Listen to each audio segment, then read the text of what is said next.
নামাজ তো ডিলে করা যাবে না। জি ওকে। আমার মনে হয় নামাজের অনুমতি দিন।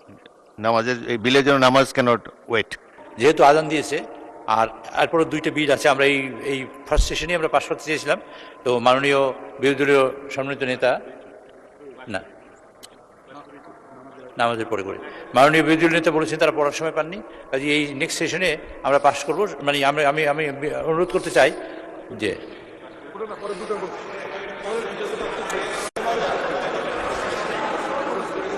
আপনারা মাননীয় স্পিকার, আপনার মাধ্যমে জানতে চাই বিরোধী দলের নেতাদের কোনো আপত্তি আছে নাকি এই দুইটা বিল পাশ করার ব্যাপারে? তাহলে আমরা এটা পাশ করে তারপর আমাদের জন্য মানে বিরতি দেই।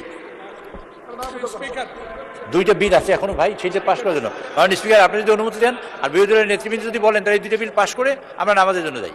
নামাজ তো ডিলে করা যাবে না। জি ওকে।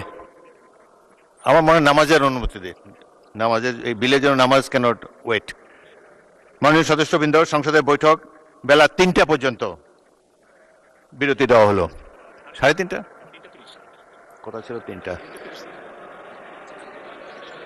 মাননীয় সদস্যবৃন্দ, বৈঠক বেলা 3টা 30 ঘটিকা পর্যন্ত বিরতি দেওয়া হলো।